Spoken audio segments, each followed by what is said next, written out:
Hola amigos, ¿qué tal? Stuart here from Spain Speaks with an update video today. We'll go through some of the main newspapers as we have been doing in recent times. Check out what is going on here in Spain at the moment. We'll have a look at El Mundo, El País, El Confidencial, RTV, the state broadcaster, and then at the end of the video we'll go through some of the comments and check out what is happening there. Another political bombshell here in Spain today as the Vice President of the government, Mr. Iglesias, has quit his position in order to contest the Madrid election. So that is going to be the main news story today. So let's get into the news. And as I just said, Pablo Iglesias deja el gobierno para disputar la Comunidad de Madrid a Díaz Ayuso. So Iglesias has left his position in the central government and he wants to take on Díaz Ayuso in Madrid. So what's going on here? I've got no idea. Why would you leave a top position in the central government in order to contest regional elections and go up against somebody like Díaz Ayuso, who apparently is very, very popular here in Madrid? Mr. Iglesias obviously thinks that he has a good chance to win those elections. I think he's talking about joining with another left-wing party, with a party that split from Podemos a couple of years ago. So if they join together and maybe do a deal with the Socialist Party, they could take the coveted prize that is the Madrid community, which I think has been in the hands of the PP for some 20 plus years. So things heating up politically here in Spain, especially at a regional level. Now we'll go back into the news and click on this article here, 239 days of a state of emergency or state of alarm here in Spain. And the headline, examination after 239 days of state of alarm. Political parties and the autonomous communities here in Spain affirm that it has lost its usefulness. It mitigates the responsibility of the government more than the pandemic, they criticise. Others regret that there is no single command or true co-governance or common planning. So 239 days of a state of alarm here in Spain. Remember that we had the first state of alarm last March. That went for various months,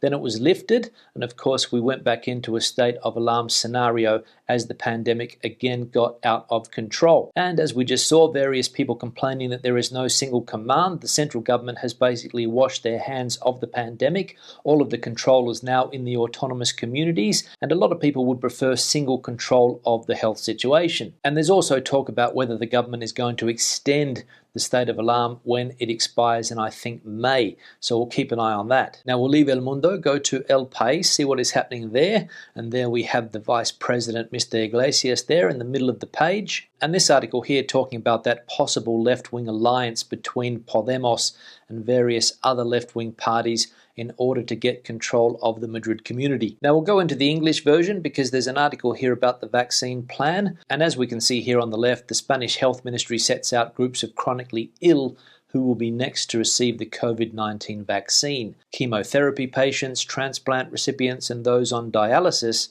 are among the collectives that will be prioritized given their high mortality risk from the coronavirus. And another interesting article here about COVID-19 vaccines for UK nationals in Spain, so we'll click on that one, and we can see here that foreign residents who are already registered in the public health system should be contacted by their regional health services when their jabs are due, the diplomatic service advises. And if we have a look at this main quote from the article, all people living in Spain are eligible for the vaccine regardless of nationality or residency status. And that is a question that has popped up quite a lot recently in the comment section. Lots of people asking the question about when they are going to be vaccinated here in Spain, people especially with private health insurance. And as we can see there, all people living in Spain are eligible for the vaccine regardless of their nationality or residency status. And I suppose that will also be the case if you have private health insurance. It's just a question of time, I imagine, because remember that the vaccine campaign here in Spain is a little bit slow. I think just under 8% of the population have received at least one dose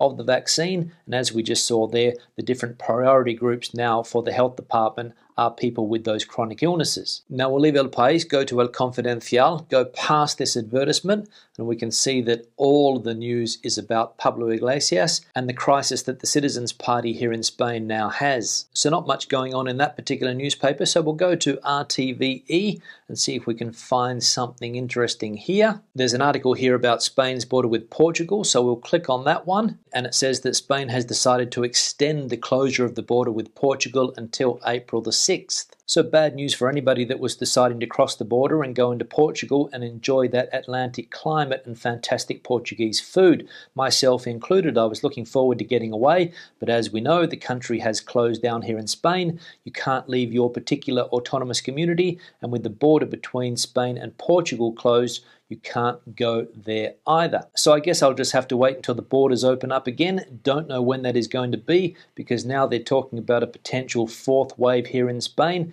so it could be a long time. Now back into the news, and there was an article about Benidorm. Always interesting to see what's happening down there in Benidorm, so we'll click on that one, and we can see Benidorm, una ciudad turística al borde del colapso. So Benidorm, a tourist city on the brink of collapse. The most touristic city in Spain is experiencing an unprecedented economic and social crisis due to the pandemic. 80% of businesses have closed or are hanging on by a thread, and their workers survive with furlough scheme benefits and other social benefits. So Benidorm, according to the state broadcaster, on the verge of collapse. I've seen various people on the internet putting out videos about Benidorm. There's a lady that goes around filming the sites down there, and she's always showing just how closed and how dead Benidorm is at the moment. And there's 2 or 3 people doing videos down there in that particular part of the world, and it just goes to show you how different things are here in Spain. In Madrid, for example, there's lots of people out and about. There seems to be a lot of life here in the Madrid community. People going to bars, people going to restaurants. You drive past a restaurant, you can see that the terrace